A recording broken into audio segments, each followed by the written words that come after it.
We're going back to 2007. 2007. Back when life There was a lot of shitty movies in 2007. Oh yeah, Just throwing that out there. It was a summer of like terrible threequels. We'll get to one of them. We'll shout it out, so we'll talk about that. Sorry, Derek. But yeah,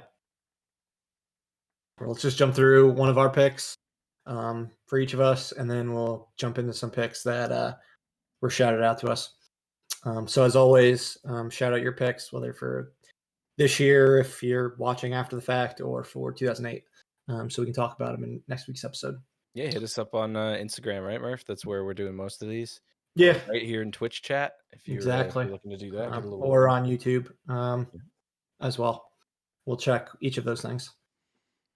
But yeah, let's dive right into it. Corey, got a Quentin Tarantino flick. Yeah, this is actually this movie has become like one of my favorites. It's of his over the years. Death Proof. So it was one part of the collaboration he did with Robert Rodriguez, Grindhouse.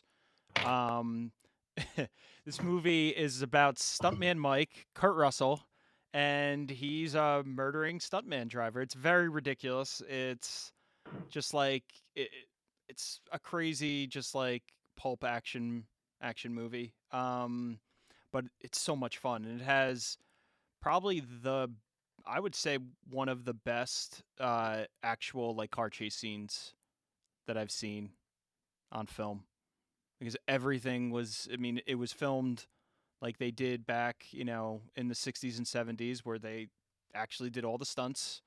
There was no CG, and actual like really talented stunt people, doing all the tricks and stunts in the film. But it's just a fun movie. I mean, especially if you like Kurt Russell, he absolutely kills it. Has a lot of cameos in it. I think Rosario Dawson is in it, if I remember correctly. Yeah. Rose McGowan. It's a bunch of other people. Mary Elizabeth Winstead. Yeah, Mary Elizabeth Winstead. Oh, that's lovely. I don't remember if Michael Madsen pops up. He always pops up in Tarantino's films. I don't know if he's in this one. But he kept all the male eccentricity to Kurt Russell. Yeah. But yeah, Kurt Russell's character. And himself. Yeah. I mean, he goes after women and like young women mostly. And he like kills them with his car. Doesn't he like ejectocito cuz people? Yes. Yeah. It's brutal too. But he fucks people up. This movie probably has one of my favorite like Tarantino dialogue scenes. Like there's a lot of good ones in this movie, one in particular in a bar. Just really, I mean, some people don't like his dialogue, but his dialogue, but I like it. And this one, it fits really well. So, I'm not sure where I think I've seen it on Amazon. It's definitely streaming somewhere. Prime. Yeah. I was surprised you just didn't go with Grindhouse as a whole, and you just went with Death Proof. Honestly, I don't really like Planet Terror. I mean, it's fine, but this movie over the years has stuck with me way more than that one. This movie I legitimately watch at least once a year. I just really like it. It's become one of my favorites of his. Gotcha. All right. Yeah, I mean, I like the fun double header of the whole situation. I definitely enjoyed Planet Terror more at the time, but Death Proof's a better movie. They were going for completely different things. Yeah. I mean, Robert Rodriguez was going for straight cheese, and Tarantino was still making a Tarantino movie, just in that Grindhouse world. Yeah. All right. Doug, you have a really fucking uplifting movie. Yeah, seriously. Super positive. And movie. The ending just makes you like really happy. Yeah. It is. It's a very happy ending to a very happy movie. Yeah, I chose The Mist, which I didn't see in theaters. I actually didn't see this movie until probably 2010. I thought, if I remember correctly, this movie wasn't reviewed very well. which is probably why I never went out and saw it. But I for think people that aren't familiar, it's got like a following though. I mean, I thought it was a really good movie. yeah, I caught this on like TV, like I said, in like 2010, and I just like turned it on thinking it was going to be like complete garbage and got sucked into it all the It's way got to a- the end. That I didn't know that movie was going to end the way it did. It's got a 71 on Rotten Tomatoes. I've actually never seen on this. IMDb, That's not too. bad. I've Yeah. never seen it. You definitely like it. Yeah, it's based on a Stephen King book, I believe. Where like a mist rolls in, and it's basically mist comes from an opening to another dimension that has like a bunch of monsters, and so monsters come in, and there's just a giant mist full of monsters, and you're following this group of people that have locked themselves into like a convenience store Yeah, it's a grocery and or a grocery store, and basically the people are worse than the monsters. They just Like any sort of fucking terrible. post-apocalypse Yeah. thing. Yeah, the people are way worse than the monsters, although the monsters are pretty bad terrible. themselves.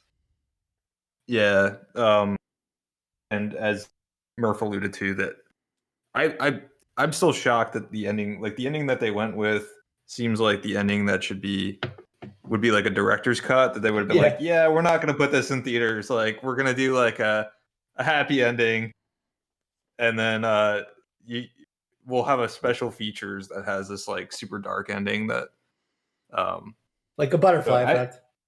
Yeah. So I thought it was cool. I really appreciate the fact that I thought it was super ballsy that they ended this movie the way they did, because it's a fucking, you never see an ending like this really in a movie where you're just like, agreed. what the fuck? That's the ending. They were just insane when they put this out Thanksgiving. Like, Yeah, what a fucking horrible horrible time for this movie to come. horrible Oh my release God. date. Like, this is like a March type of movie, or October. Yeah. Like, not fucking November, like right at the holidays. It's probably best not to spoil it, but I mean, if you're into like science fiction and horror type movies, watch this. Let us know what you think of this. This ending is a fucking ugh. It's good. It's Yeah. good. But holy shit, does it make you feel bad about yourself? Yeah, I mean, it completely fits with the tone of the movie overall. Like, it's the perfect ending for this movie. But yeah, it's a gut punch. Agreed. All right. JP, we talked about Edgar Wright a few weeks ago in 2004. We did. Talk about his next adventure with Simon Pegg and Nick Frost. Bless you. Pardon me. Allergies. Again. That's what doing lawn work this afternoon gets you.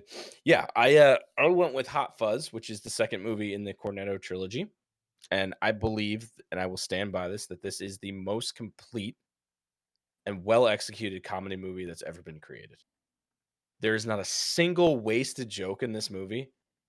There is not a single dip in humor or action or anything like that. There's no dragging point in this movie, and everything is just a tightly placed brick in this beautiful house that is this movie.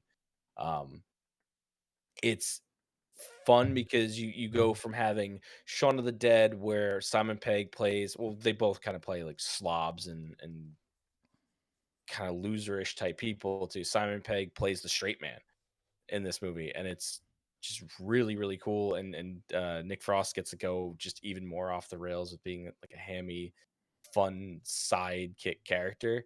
I mean, I still watch this movie over and over again, and I still find jokes that I didn't see before. It's just everything down to the T is so perfectly done. Like when they're introducing all of the police officers in the little the police office in Sanford. There's one where it pans to one of the guys, and on the whiteboard behind him, it just has all of his characteristics written out behind him, and they're all pointing to him. And if you blink, you miss it. God, I absolutely love this movie. This is the best one out of the three, I think. I mean, the more I watch World's End, I think it's slightly more entertaining. But this comedy is just so perfectly done. I can't say Yeah, I would say Hot Fuzz is the best of the three. But like mood plays such a big part. Like sometimes I could go towards Shaun of the Dead. Yeah. Other times I'm just in a World's End mood.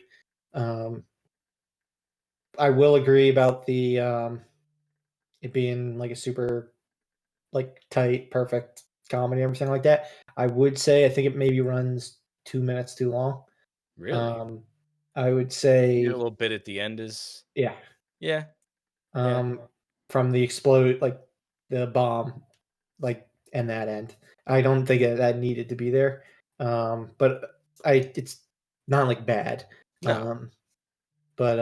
Yeah, otherwise I think it's like absolutely like perfect. Yeah. Which I also think the same like World's End. I didn't exactly like love the ending, but that I thought was a bigger problem was the ending of the World's End. I've gotten a little bit more used to it over the years. Like the first time I saw it, I wasn't like super into it. No. When we saw it at Alamo Drafthouse, when we did the 3 movies, I found myself halfway through Shaun of the Dead being like, why am I so excited to see World's End? Yeah. It's just such a weird 3 movies that. But yeah, they're all such tightly well-made films. Yeah, and I think great scripts from Simon Pegg and Edgar Wright, and just perfect direction from Edgar Wright. Yeah, no, absolutely. It's just like Hot Fuzz just I think does it the best with like how tight the script is. And then each one of them, like Shaun of the Dead and World's End, have their redeeming qualities to it. And I also think it's the best buddy one with Simon Pegg and Nick Frost. Yes. Like by far. Because I think Shaun of the Dead's still more of the romance, like is like the main thing of that. And then the fact that there's 5 of them in the World's End kind of changes the dynamic a bit. Yeah, and it's weird because in the World's End you get Nick Frost playing the straight character and Simon Pegg. Yeah, like it's a completely different situation. Yeah. They're definitely more like their usual types of portrayals in the first 2.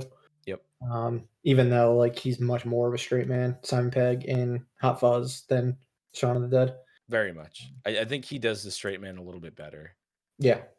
Especially in like an action movie where he's grounded in reality, whereas everything else is just completely ridiculous. Exactly.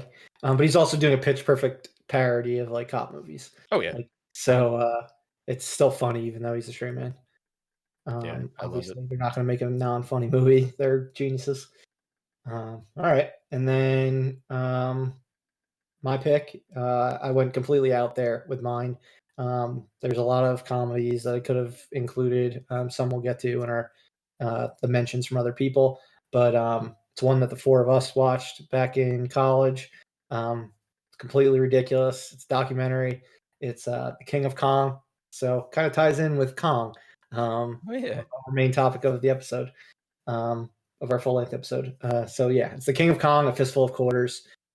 If you have not heard of it, seen it, it's a movie about people competitive in Donkey Kong, the arcade game, trying to one-up each other and be on the Guinness Book of World Records for what is it, the most points in the game, or the quickest to beat the game.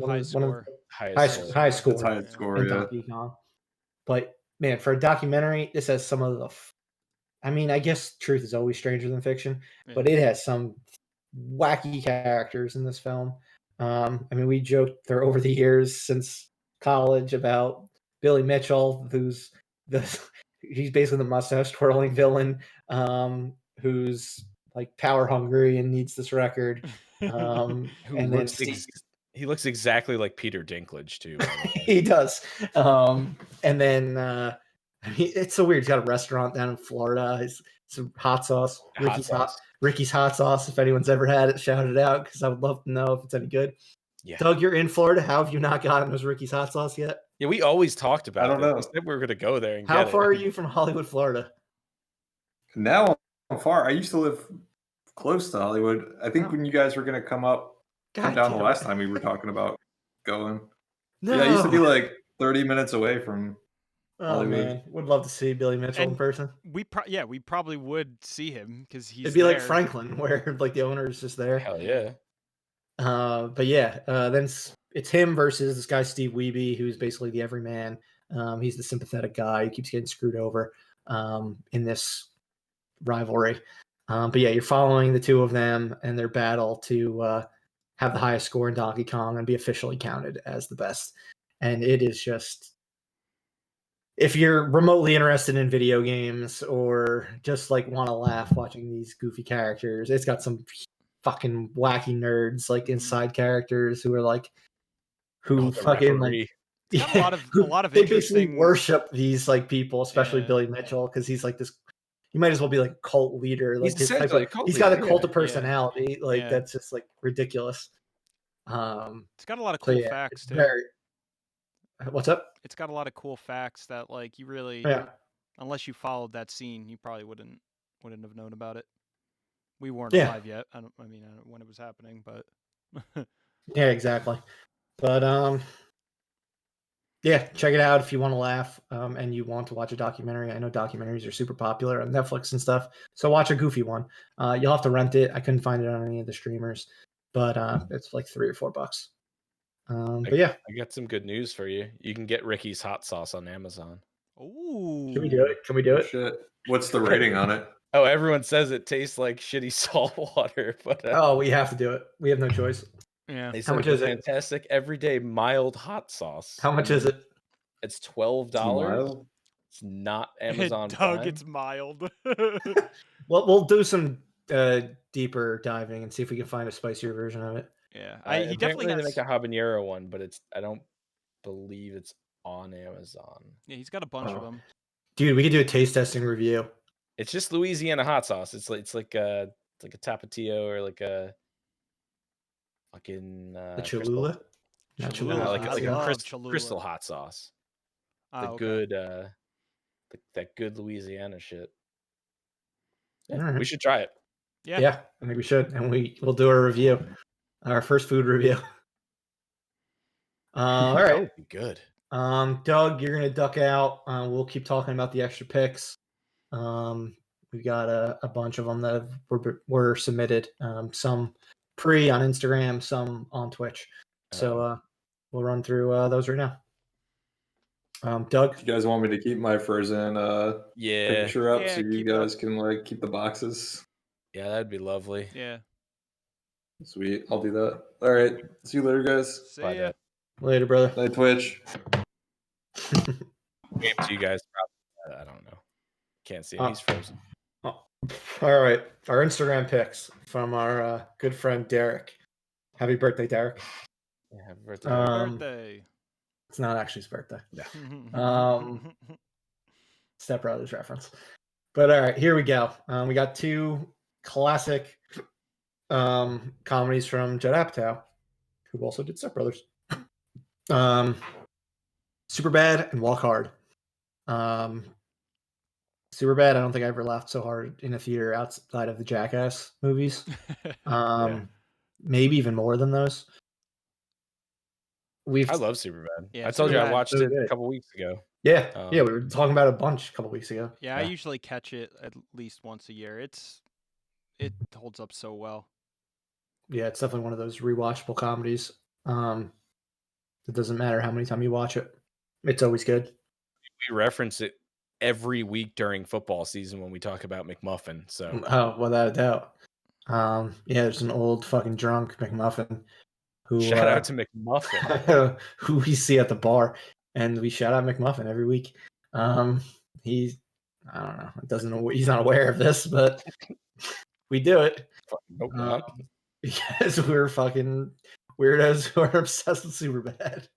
But yeah, and then this fucking Walk Hard, the Dewey Cox story. Such a underrated cult classic. It shouldn't be a good movie. It Completely is bombed in amazing. theaters. Shouldn't be the greatness that it is.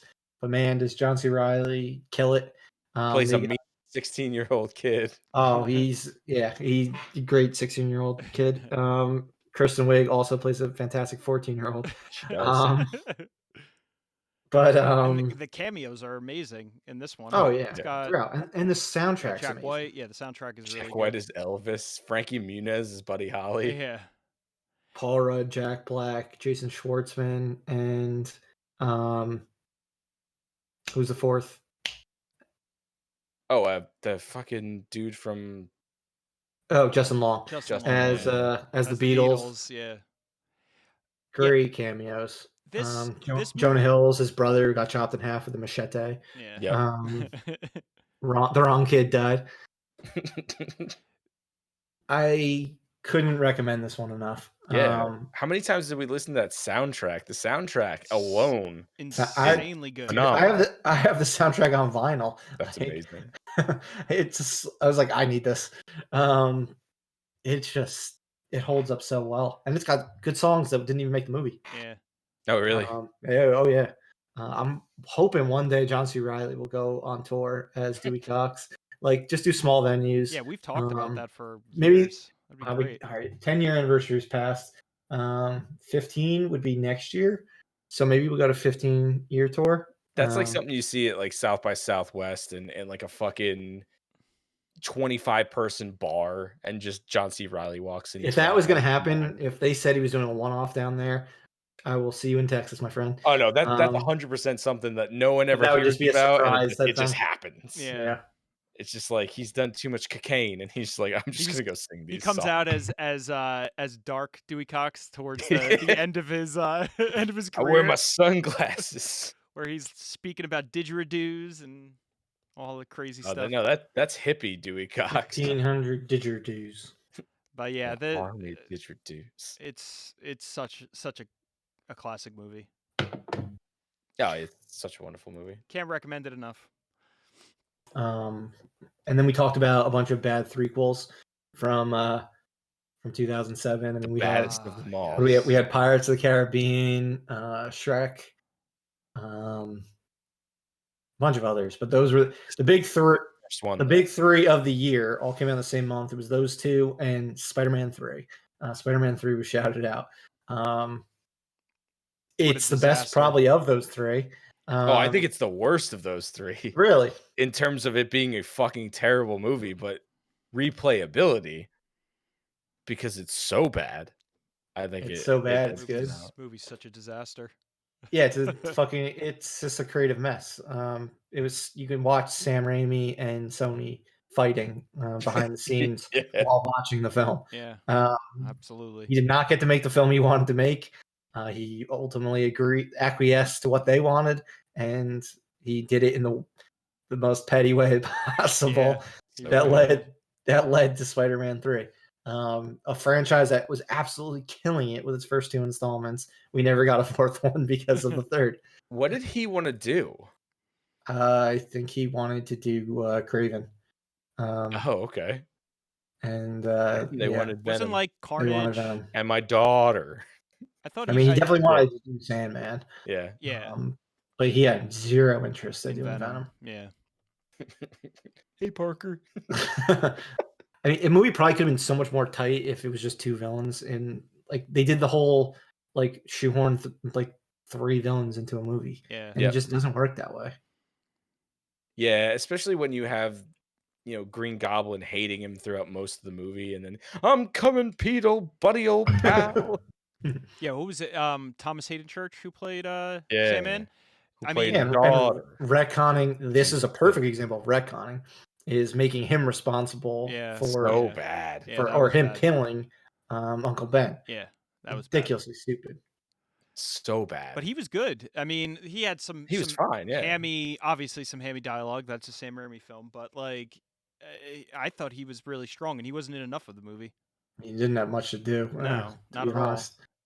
And Venom was ridiculous. I mean, the effects, I think, for him were the best part of like that entire trilogy. Yeah. I don't know if they hold up at all anymore, but probably not. But it felt like a Spider-Man villain because you had this big, larger-than-life thing attacking Spider-Man. With Mary Jane hanging with her life in the balance for the third fucking movie in a row. This is where we truly get Bernard, and he shows his villain. Oh yeah, he shows his true intentions in this one. Bernard the butler. easily the biggest villain in the He Spider-Man knew the whole trilogy. time. He just decided not to say shit until the very end when he could turn what's his name? Osborn Harry against Peter. He's a bastard, man. He's a son of a bitch. I mean, I will say, Bernard is a bastard, man.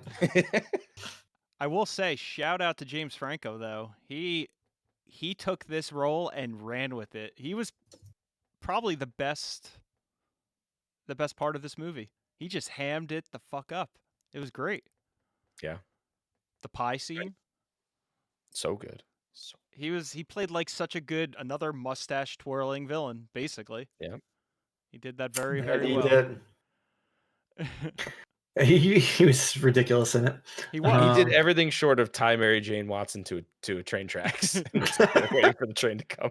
He probably was That like, would've been funny. this is terrible, so I'm gonna just have fun with this. Might as well, Basically. right?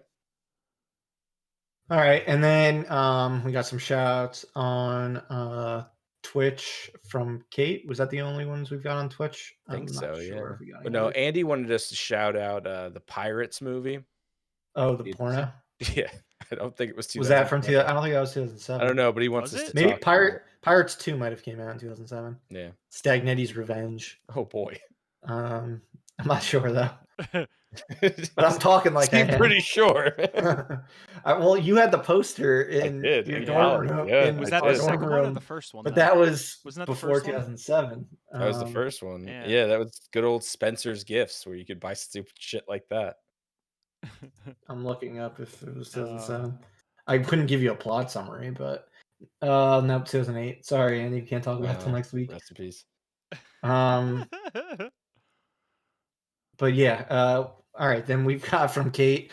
I'm gonna have to look some of these up. We got a bunch of random movies Wait. that I don't think we're gonna be able to talk about, but we're gonna give it a shot. Oh, we got Start- another Lindsay Lohan. This is the second in a row, I think, that she shouted Kate, out the you Lindsay are a Lohan big movie. Lindsay Lohan she loves fan. Lindsay Lohan. Yeah. Which one was that? Georgia Rule? Georgia Rule, rated R movie with Jane Who- Fonda and Oh Lindsay yeah, Lohan. her and Jane Fonda. Yeah. Yeah, I knew that was like some sort of like more adult Oh, this is a R-rated Gary film. Marshall film? Interesting. Felicity Huffman. Did not realize All that. right, it's got a cast. So I guess this was Lindsay Lohan going into like her spiral, like right around this time. Probably. Yeah, right Um, before. not making fun of Lindsay Lohan, just like she It's didn't really do- easy to She make didn't make fun any of good Lindsay movies Lohan. like after this point. You got Carrie Um, Elways. That's a Oh boy. Carrie Elways is in the new Mission Impossible coming out. yeah. I heard about that. What? Yeah. Mm-hmm. I'm a fan. I wonder of if he's a that. villain. I could see him playing a villain. That'd be pretty I don't know. awesome.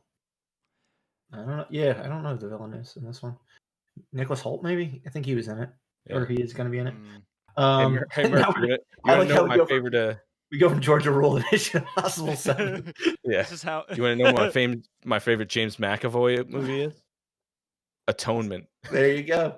Atonement. We talked about this last week at your house. Wait, Isn't this movie insufferable? Like really, really depressing. People seem to love it, so it must be. It's a good flick. It's got Saoirse Ronan as an asshole. It's one of her first movies. I think she was nominated for Academy Award. Keira Knightley. Yeah, Oh, Keira is it Knightley. very British? Keira Knightley and James McAvoy. Oh, It's got a really good like one-shot war scene.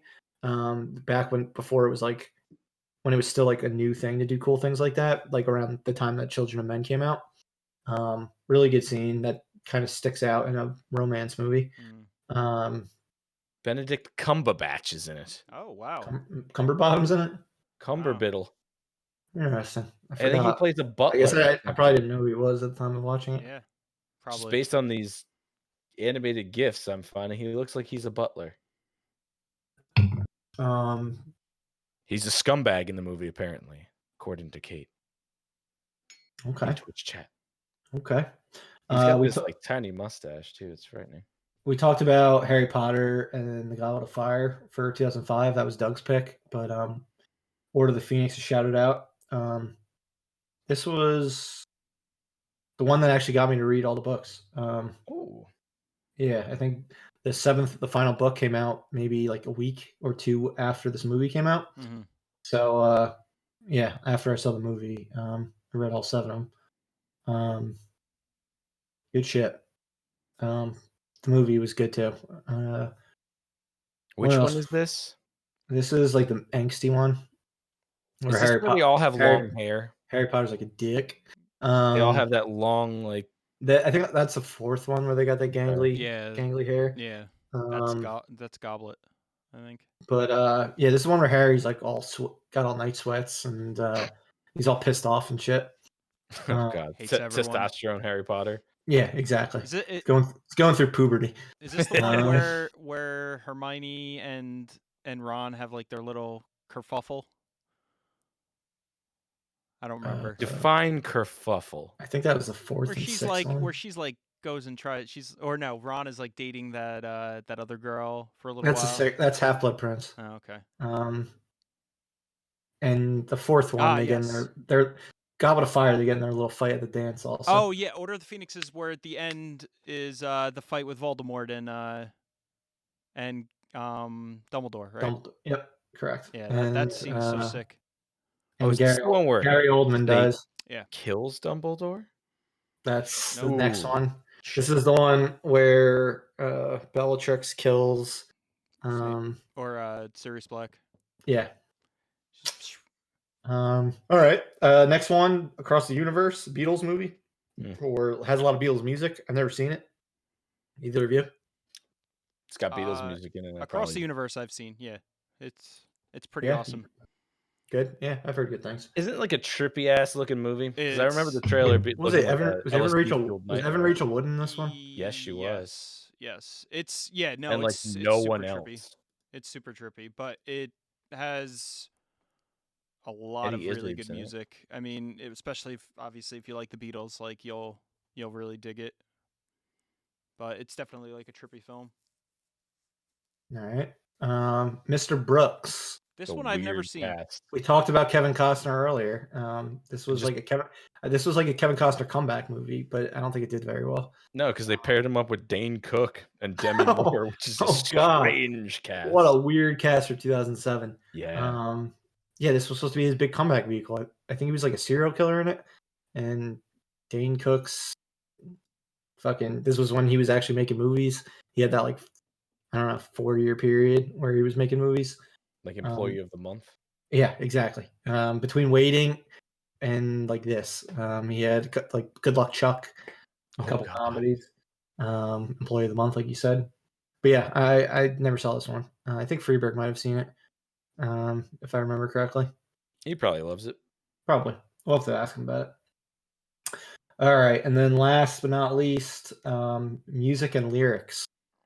I hear it's got good, funny songs in it. Yeah, I mean it's got Hugh Grant. Hugh Grant's awesome.